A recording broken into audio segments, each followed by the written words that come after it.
Coming up next, why your benefits aren't the benefits you should be paying the most attention to. And then stress has got U.S. teachers ready to leave. We'll dig into that. Plus, we take your calls, and it all starts right now.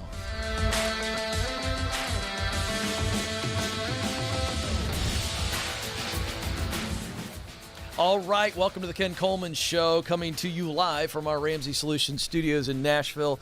You have joined a conversation about who you are, what you were created to do, where you can do that, and how you go about getting there. We're talking about working on purpose. We're talking about not just being in a dead-end job that maybe you're good at and you're okay with it. Certainly not being in a job that you can't stand, that has no future.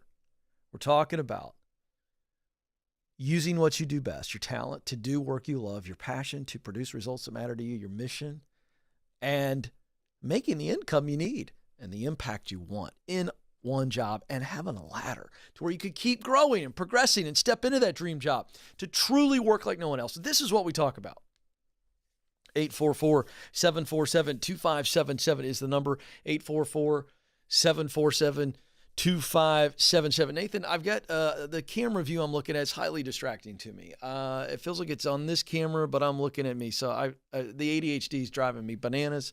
Now we're working on it. Okay, great. All right. So I teased the top of the show. The benefits that you're paying attention to aren't the benefits you should be paying attention to. And I'm talking about your healthcare benefits, 401k, vacation time, things of that nature. Okay. So a lot of times we'll get calls on this program and by the way, they're good questions. Hey, Ken, I got a good job opportunity, but the benefits aren't that great. Should I take it? And so when I hear that question, I go, yeah, you should take it. Well, what about the benefits? Okay. I understand benefits are important, and in no way do I want to minimize your health and retirement benefits and vacation and all the things. However, if you've got a great opportunity and you are willing to walk away from it, or even considering walking away from it because of the health benefits, maybe going to cost you a little bit more because they're not that great, that's a bad decision. Because you can always adjust your financial life. That's what we teach here at Ramsey Solutions. You can adjust your financial habits, your money habits, to be able to handle any benefit package or no benefit package. I've done it when I was self-employed. Are benefits great? Yeah, that's why we call them benefits. Are they always the best? No. But the benefits you should be paying attention to as it relates to choosing the job is in the question that I get. Ken, I've got a really great job offer, but the benefits aren't that great. Should I take the job? Wait a second. It's a great job. Why is it a great job? Presumably the pay is good, if not great. But more importantly, it's the experience and the opportunity of the job. Pay is wonderful, but good pay, good experience, and good or even great opportunity is what matters most. So those are the benefits. And so it goes from, are these really good benefits, to it should be, does the job benefit my journey? It's not about health and other financial benefits. It's about the benefits that this job will bring to you for your journey. The benefits of experience, the benefits of opportunity to move up, the benefits of the connections within the job, and whether it be in the building or outside the building. So what am I going to get from an experience standpoint, connection standpoint, and opportunity standpoint? Those are the three benefits I'm looking at. So I hope that simplifies what is a very rational and reasonable question. Now, you should never do anything that is obviously detrimental to your family. But again, most of the time that I'm getting this question, you can, in fact, afford the change in benefits. But never make a decision. If it's a great opportunity for you, for experience, for connections, and for opportunity, take it. Figure out the benefits. Don't get distracted. 844-747-2577 is the number, 844-747-2577. Let's start it off with Geraldine in Boston, Massachusetts. Geraldine, you're on the Ken Coleman Show.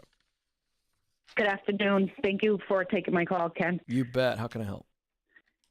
I'd been in the role for 2 years, and I started off as an executive assistant, and now I'm just managing 2 roles as there was an opening for a credentialing coordinator. And so I started off as executive assistant first, and the role opened up. And so I said, let me just take it. I have 2 twin boys. I have twin boys. They're 3 years old. So I'm like, okay, it's just the beginning of their life. I just need a stable position for them. Of course, through my years, I've been temping, and this is my official job this is like the official permanent job. And so now I feel stuck. Credentialing coordinator is getting redundant, just babysitting providers all the time. So now I'm thinking about moving to a whole new city. Dallas. I'm thinking about just moving to a whole new city, and I don't know where to go from here. So I just feel stuck. Well, you know what? I understand that you feel stuck, but I want to encourage you, and I want you to take this as real encouragement. Okay. You aren't stuck. You're scared. And I think with fear, you've got a healthy amount of doubt too, because the idea of moving to a new city, uprooting your family. How old are the twins now? They're 3. No, they're still 3. Okay, awesome. Boys or girls? They're boys. Oh, that's so fun. And, that's a scary thing because you're their sole provider, correct? Right. Yeah. And I have no family in Dallas, Texas. So. Okay, so that was my next question. So we've got an area we want to go to. So we start with a job. You're going to have to land a job, I'm assuming, before you get there, or do you feel like you've got enough money saved up to where you can move, get kind of stable as far as we're moved in, now I'm searching for a job? What's your scenario? No, it'd be hitting off a job before we go there because I have emergency fund, backup fund, but I just feel like I just need to hit off a job first. Absolutely. We don't want you to touch the emergency fund at all. Right. and until we have an emergency. All right. So what's the kind of work that you feel best qualified to do? I started off as HR, human resources role, and so I think I'll be able to find something. I think so too. No question. Great job market. So where do you want to end up professionally? What would be a dream job, or at least an industry where you think you might want to be long term? You want to stay in HR and move up, or is there some other direction? I just want to, of course, go back there and stabilize, and don't want to work for someone else for the rest of my life. Oh, and so interesting. I want to, have my own business. What would that look like? Just get a job first. It would be of course. Didn't even decide that. I haven't concrete, but I've been going back and forth. So on what? I want to know. It's going to affect my advice. I want to know what you're thinking about. It would be fashion. It would be in just selling, or I haven't really put that together yet. So that's okay. I just wanted to get your heart activated a little bit in the midst of this. Fine. Okay, because this is a big, scary move. So when you called me and say you're stuck, what do you most need my help with? How to find the jobs in Dallas? Not how to find the job. It's my toddlers are 3 years old now. And so just should I make the move? As actually I just found out today that my boss, my COO, which she just put a new position out that she's hiring for executive assistant. So I'll be mainly focused on credentialing coordinator. So that basically is concreting. It's pushing my decision even more to go forth with what what's been in my heart, as of course I've been fasting and praying. Yeah, because you don't want to do this. Yeah, so it's like a sign, isn't it? Kind of pushing you out of the nest. So if you're asking me what you should do, I think you should follow the path of your heart. Perfect. And you've chosen Dallas for a reason. You've got some thoughts on that. Hopefully you have some connections and can build some relationships there, but you've got to follow your heart. And so I'm going to tell you that this is a sign, and you should pay attention to the sign, because all this sign is doing is confirming what your heart's already telling you. True or false? Thank you so much. Appreciate it. You're awesome. Okay. Listen, you're amazing. You are not wacky. You are not delusional. Do this the right way. Be patient until you find the right thing in Dallas, and then start this new chapter. I'm really proud of you. Really proud of you, Gerald, and thanks for the call. Let's go to Andy in Indianapolis, Indiana now. Andy, you're on the Ken Coleman Show. Hey, Ken. How's it going? I'm living the dream, Andy. What's going on? Hey, so I have a question. First of all, thanks for taking my call. My question is, what is the right next step for me to get to my quote-unquote, I guess, dream job? Okay, well, let's look at this. I love that you asked about steps because I've got 7 stages. So quick review for you and the rest of the audience. There's 7 stages to doing what you were born to do. Stage 1 is get clear. That's where you actually begin to do the self-awareness assessing, and you're looking at, what do I do best, my talent, what work do I love to do, that's passion, and then what results do I want to contribute to the world, that's mission. So where those 3 align, it's like a big neon blinking arrow pointing to the marketplace, the real world, where jobs and career paths exist that are all within that contribution zone, that sweet spot where you're using what you do best to do work you love to produce results that matter. So that's get clear. Stage 2 is get qualified. That's where we're actually getting we're getting the learning, getting the experience, and that's going to cost us time and money. All right, that's get qualified. Stage 2. Stage 3 is get connected. You can be in stage 2 and 3 at the same time because while I'm getting qualified, I can make connections. Make sense? Right. Yeah. So while I'm in stage 3 getting connected, I'm doing that so that opportunities come to me, knock on my door, and allows me to step into the next stage, get started. That means I start in this new career, and now I'm all about focusing on getting into stage 5, which is getting promoted. I'm on the ladder in stage 4. I'm climbing the ladder in stage 5, get promoted. Eventually, you climb the ladder, you keep getting promoted till you step into what you just asked about, the dream job, which is stage 6. And then finally, when you're in stage 6, you've reached the top of the hill, but now your view changes. And so the money's there, the meaning is there, but now we're expanding the vision and we're working not for paycheck, we're not working for acclaim, we're working for purpose, leaving a legacy. So when you ask me, how do I get to the dream job? You walk through those stages. Where would you say you are on those stages? I would say that I think I'm just getting the stages mixed up. I think I'm really strong at getting connected and networking. I think I'm kind of doing that before I know exactly what it is where I'm trying to get. Good. Doing like 3, 2, 1. So really, you kind of need to get clear so that we can now take that connecting prowess and that ability you have and maximize it. Yeah, I did the free resource on Ramsey Solutions, the career clarity guide. Yeah, what'd you come up with? Really helpful. What'd you come up with? It's helpful. So it's actually not finished because I haven't really talked to those closest to me to bounce some of these things off of. But I think that I'm really good at like critical thinking. I'm kind of like high in intellection, so like mental activity for me is just. So I'm going to call that. Sweet spot. So I'm going to call that the talent of logic. Okay. Okay. What else are you really talented at? That critical thinking, we're going to call that logic. All right. What else? Okay. Just tell me really what you wrote down, and I'll help you. Right. I wrote down coaching, like mentoring. You're good at that. Yeah.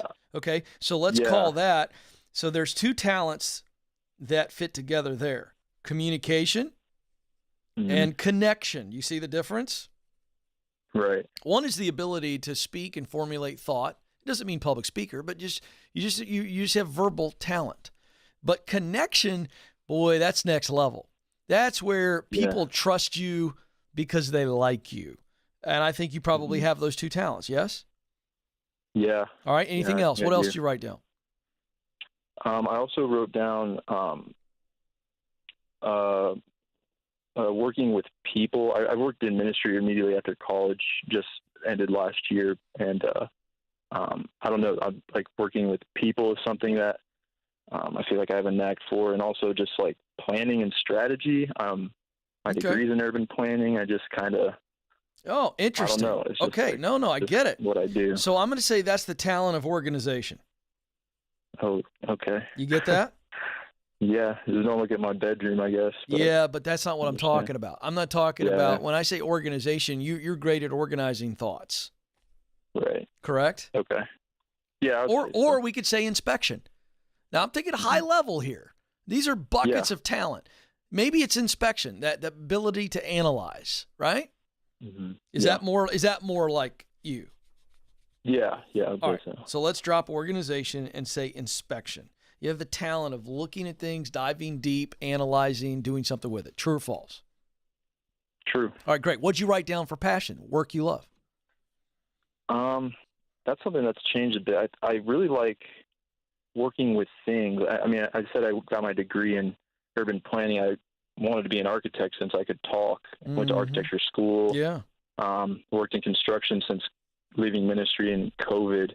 And I don't know. I just feel like I'm humming when my hands are on something, and I don't know, just things. I don't know how. Well, you know what? You know what I'd call that? Making. Okay. You understand what I'm saying? I'm talking broad here. Yeah. You have the talent of making, or you could call it finishing. You know, the idea of you fix something or you solve things. So it's either, are you fixing or creating when you're working with your hands? I don't know. Probably a little bit of both. Probably more making. That's what I think. So we could call that making and solving, right? Sometimes you can solve a problem with your hands, right? The door's off the hinge. I'm going to go solve that. You enjoy working with your hands. Okay, what else? Anything else you wrote down? I wrote down architecture, engineering. It's just I'm kind of like a nerd when it comes to stuff like that. I love it. Love that. Yeah. I really love like real estate development. I live here in Indianapolis. I feel like I'm constantly looking at, what's going on around the city, what kind of different deals are being made, what stuff's looking like. Yeah, that's good. All right, so let's talk about mission. What'd you write down for results that matter to you? If you're working and you're doing this kind of work of making and solving, maybe some finishing type work, that's the type of work you enjoy. What are the results of that you go, man, if that's what I'm creating in the workplace, boy, I'm a happy camper. What'd you write down? I mean, I think that like my mission really is people. I really do like helping people get to where they want to be, and by doing that, like just really serving them in any way that I can. My mission, I feel like I love teaching people. In my mind, I guess I call it like tactile literacy. I know you've talked on your show. I listen all the time. You say you can't swing a hammer. I can't. I just want to sit down and talk to you about. I wish I could just pop into your office. Yeah, so I'm going to tell you what I think. Teaching people. I love it, dude. So I think your top missional results that you want to create, and these are high-level buckets, are service and influence. I think you want to serve people by influencing them to make change. And I think if you're teaching, it's all about influence. Follow? Yeah. The very core of teaching is really service and influence. Serving somebody by influencing them. Now we start to say, what all's underneath that? Well, if you want to start, some type of handyman school, or I don't know, you could go a lot of different ways with this. It comes down to the people you most want to help and the problem you want to solve. Right. And I know I walked you through that. So what'd you come up with? That's actually where I find trouble. I can't really get very specific with myself when it comes to like who exactly I want to help. Exactly. So that's where I'm kind of stuck. That's right. You're stuck because you're having a hard time answering the question literally because you're trying to think about the job. Right? Okay. Yeah. I guarantee it. If you just say, who are the people I most want to help, and you forget about how you would do it professionally, and you just go, here's the people I most want to help. So really, is it people who own homes or people who want to own homes? Mm-hmm. That's what you got to answer. So now we've walked through all this and we got your brain firing. And underneath of it, your heart's going, yes, yes, yes, I promise you. So you've listened to the show a lot and you've heard me do this to people before. What would you do tomorrow if you knew you Yeah. could not fail and you didn't have to commit to it the rest of your life? What would you do? Just say it. Does this include school? No. Just say what you want to do. What's the end result? I would love to. I wish that working like for a design build company and like really getting into the nitty gritty of architecture and building, I just wish that was a path for me right now. That was, Well, it I'd is. make more than 15. It is a path. You just got to get qualified. Now we're back to the stages we started off with. Wait a second. Okay. What must you do to get qualified to get in the field? I don't think you have to do much for you to just get in, even if you just start working for a framing crew and for a really good, healthy contractor and you start learning some of that. Or if you want to go work for an architecture and design firm, you got a degree in it. Mm-hmm. So what must you do to get into that field and get on the ladder and then start climbing the ladder? You're overthinking this, Andy. Yeah, You know what you want to do. I think I might just be a little apprehensive because like I said, after COVID, I got into working carpentry with seemed like the dream place, the design build place I've been looking for, but I got let go in the winter. But that had nothing to do with you. Yeah. I don't know. Maybe it did. Maybe you did something. Yeah, I don't know. But did you learn something from it? Oh, yeah. All right. For sure. Here's what I want you to do. You need to turn rejection into redirection. And now you go, I learned something from that. I'm going to apply what I learned. But the fact of the matter is, I know I have the talent to do this. I know I love the work, and I know it's going to produce results that matter to me. And I'm not going to accept the fact that what my brain's been telling me is not true. I'm not going to accept that I'm a failure and that I've got nothing to add. I'm going to listen to my heart. I'm going to move forward. Do you understand, Andy? Yeah. So start moving forward. Stop thinking and start doing. 844-747-2577 is the number. Quick break. When we come back, we got a lot of teachers listening, and stress is making people leave the profession. I want to say pause. Let's dive into this. This is the Ken Coleman Show.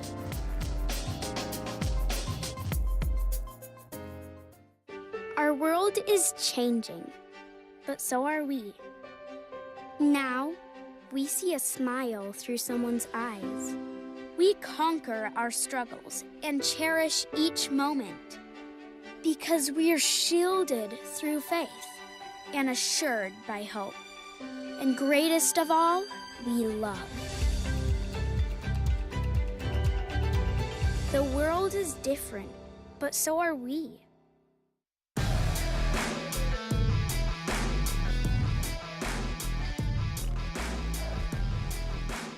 Welcome back, folks. This is the Ken Coleman Show. We're helping you move from paycheck to purpose, and it's all along the journey. I mean, people are in the 7 stages. Get clear, get qualified, get connected, get started, get promoted, get the dream job, give yourself away. No matter where you are, we are here to help you keep moving forward. And some of you, you're in that stage 1, stage 2, get clear, get qualified, and you're ready to start. And you're going, I can't jump to stage 4, Ken, get started because I don't have a lot of connections. Well, you know more people than you think you do, number 1. But number 2, what if I told you that ZipRecruiter.com is where I would send you for one part of your overall strategy? Yes, you need to get connected and use the proximity principle, but ZipRecruiter.com is the number 1 job site in the world. And here's the reason. They've got companies signed up that are paying them for talent. You are the talent. You sign up for free. One click, ZipRecruiter.com. They take your profile and they start actively recruiting on your behalf. They're pitching you. Company sees your profile. Here's the best part, what I love about their technology. They've streamlined it. Company contacts you directly. You're in. You're in now. Now you got to win, and I've prepared you for that. We've got the resources at kencoleman.com. So it's a wonderful partnership. I'm very excited, and they're delivering the results. I said, guys, give me the data. Candidates who are invited to apply on ZipRecruiter.com are nearly 3 times as likely to get hired. They're winning. It's another arrow in your quiver. Go to ZipRecruiter.com. I don't know why you wouldn't sign up. It's free. And they're actually going to pitch you. Come on. I love it. Thrilled to work with ZipRecruiter. All right. It's time. I don't like this news, but we got to talk about it. In the news.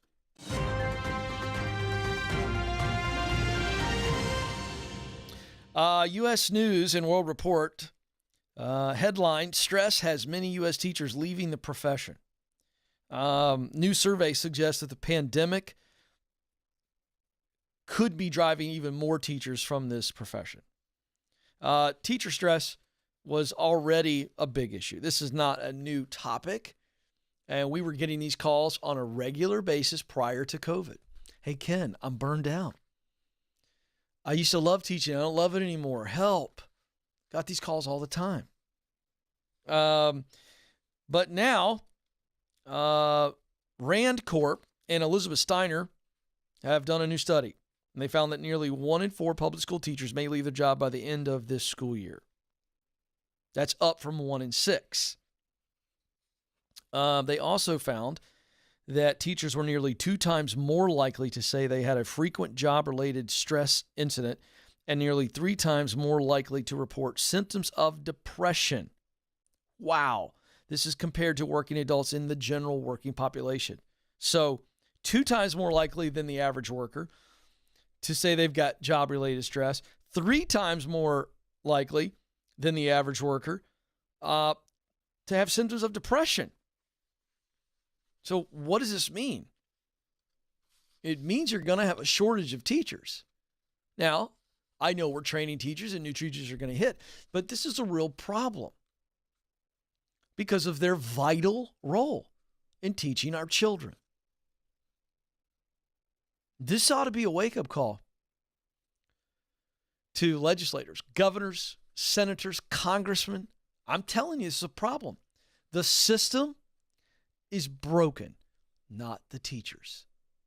Let me say it again so somebody doesn't misinterpret me, even though no matter how clear I say it, someone will twist it. The education system in America is broken. We have bureaucrats that are making decisions that principals and teachers are forced to try to execute on the local level. And it is failing our teachers, which means it is failing our families.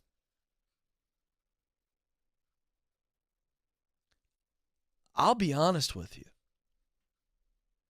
I don't think it's a difficult fix, but we're going to have to get the test scores and the pressure on schools for funding out of the equation and the paperwork out of the equation.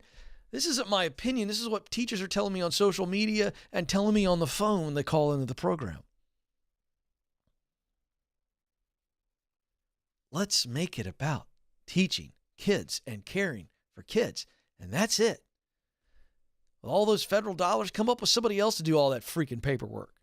Stop putting pressure on teachers and kids with these standardized test scores. How about letting teachers teach? How about listening to the teacher about what works most effectively with the child and the classroom? I do trust them. I really do.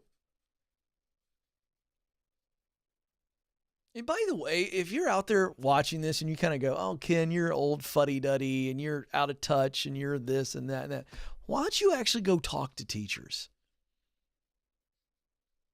Why don't you go talk to some principals and ask them the pressures they're facing that come from the bureaucratic system? Why don't you talk to some parents who are dealing with the broken system for their kid? Maybe your kid is just a great student like my brother was and just flew along with everything. That's great. I'm really happy for you. But if you're a parent of a kid like me, the system's broken. Has been for some time. It's time for an overhaul. If you are a teacher who is feeling like you want to leave the profession, will you call me? Amanda Madison will do 50 teacher calls in a row. I don't care. Because here's what I want to do for you. I want to look at it from the standpoint of your sweet spot, from your calling, your purpose. Because you can be in your sweet spot doing what you were created to do and feel like you want to quit it because of the environment that you're dealing with. and the workload itself. It's not a surprise to me. So what we want to do is to say, hey, we may need to leave, we may need to pause, but do we truly exit the profession? Or do we stay in a place where we are instructors and guides and trainers? Because that's what a teacher is. Don't walk away completely until you know that you know that you know that it's no longer in your sweet spot or that it never was. Please, I beg of you, because you're too important. Too important. And we cannot keep this up. My mission is not to Washington, D.C., but there are times like this where I feel like maybe it's got to have a component. The education bureaucrats, the politicians, the special interest, the teachers' unions, there's so many players involved. And then policy gets created that churns through the very people who were put on this planet to love and instruct kids. And that's a problem. Politics does not belong in education. I know that it has to be involved when you're talking about public funds. I get it. But at some point, you, the people, we, the people, need to say enough is enough. We've overcomplicated teaching kids. And it's hurting us big time. 844-747-2577 is the number. Let's go to Mia in Indianapolis, Indiana. Mia, you're on the Ken Coleman Show. Hi, Ken. Hi, Mia. How are you? I'm good. I'm really nervous. Hey, Mia, before you dive in, can you maybe move that phone a little bit? You sound very muffled. How about now? Is this better? That's better. Thank you. How can I help? Okay, thank you. Yes, so I have a question about how to initiate a salary increase conversation. A little background is my situation is a little complicated. I was fortunate enough to get into the position to be reporting to the CEO directly 2 years ago. To essentially was a position created it's a new division, trying to build up that division. And then towards the end of last year, I had the opportunity to become a part owner of the company through the company's restructure. But because of that, I think things just kind of moved quickly. The identity of what I do and my position was kind of left out in the discussion. Yeah. So my day-to-day duties haven't really changed, and we really didn't have the chance to discuss anything about salary increase because of the change and that kind of thing. So that's weird. So basically, are you telling me they promoted you but didn't actually promote you? I guess that's what it is. Sounds like it. Like they told you it was a promotion, yes? They didn't use those words, but it felt like it. Well, what made it feel like a promotion? Because I don't want to confuse this even further. So maybe they don't think it's a promotion. Because here's the reality. What made it feel like a promotion when in all reality, it doesn't sound like your duties changed very much at all, and certainly your income didn't. Right. My duties, I guess my responsibilities were increased. The scope of work increased. Okay, so more work, and would you say more influence? Yes. Okay, definitely. that feels like a promotion. Okay, good. Yeah, I think that's right. This is just bad leadership, to be honest with you, Mia. It's really bad. The fact that the conversation about compensation didn't come up is that's not an accident. If it is, it's even worse leadership than I thought. Do you agree with me or disagree with that thought? That's a really strong statement. I agree. Yeah, I think because the company is small. How many employees? Actually, it's not that small, maybe over 100. Is it family owned? But we definitely feel like a very small company. Well, yeah, the 100 culture people. is very small. 100 people small. You're absolutely right. That's a small company. And is it a founder owner? Somebody who was the founder of the business and built it up? Yeah. Mm-hmm. Who's your leader? Who's your direct report? It's that person. Oh. Is the owner a direct report to how many people? Are you asking like whom I'm reporting to? Or? Yeah, well, you told me that you report to the owner. Yes, I do. I'm saying how many other people report directly to the owner? If you were to show me an org chart. Maybe I'm thinking another 4 or 5 people. Yeah. Okay. So so here's the deal. The fact that this person didn't bring up a compensation change, you're telling me it wasn't discussed at all, or it was discussed as maybe, and we just kicked the can down the road. I need to know what was discussed at all, anything at all around compensation. Not directly related to the change. There was a compensation discussion as a part of the so-called annual review. But the annual review was like, okay, you did great, give you the standard increase, and that was that. How long ago was it that you took this new position? I'm going to say half a year ago. Yeah, so here's the deal. 6 months ago, you were basically given a promotion, but no additional money other than the standard increase. So it wasn't tied to it. You got your annual review prior to getting the new promotion, right? Actually, what's worse is the annual review was after the promotion, the so-called promotion, I guess. Oh, I see. Well, so here's the deal. I don't think you can go back. Now I got enough information. You cannot go back and try to address the fact that you didn't get any bump when you got the promotion, because the annual review was after the promotion. So this leader would probably say, well, I gave you an increase. You got a standard increase.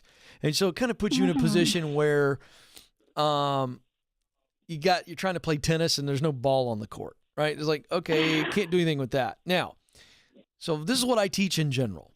This is where you go in and you say, hey, I'd like to put into place a growth plan that you and I both agree on.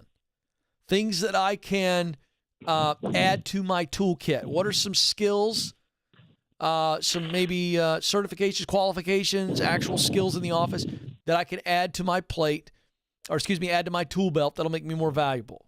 Get him to give you feedback on this, okay? Or her, whoever it is, all right? Now. Yeah, actually, that's even interesting that how you brought that up. So there is a growth plan. It's just that they're putting me into new trainings, but again, there's no compensation discussion tied to the growth plan. Okay, well, that's what I was about to address. So you need to go back and go, hey, I'm grateful for the growth plan, but one thing that's not clear on the growth plan is how do we measure it? And maybe they got measurables in there, but if they do have measurables, say one thing that's not clear is here's where I'm supposed to grow, here's how we're measuring it. But then how does compensation come into this growth plan? And that's not clear. Can we talk about that? That's a straightforward question. Okay. But I'm preparing you to be underwhelmed by his answer. Yeah. I think you're in a situation where probably a good person, this is the American dream, small business. I'm for the small business leader. I would like for him to call my show and me coach him up on how to handle this. Unfortunately, that's not going to happen.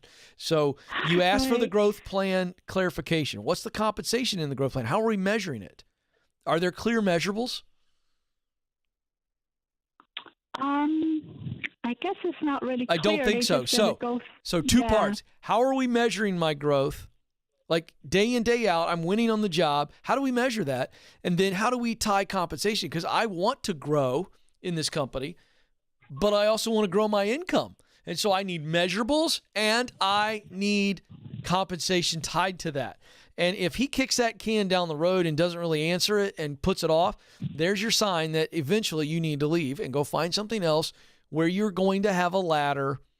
That's the growth plan, and the opportunity to move up the ladder, which is responsibility and income. That's how you do this. Never ask for a raise. Ask for a growth plan, measurables, and compensation tied to it. All right, my time's almost up. Before I let you go, you matter. You do have what it takes. Until next time, this is the Ken Coleman Show. Press on.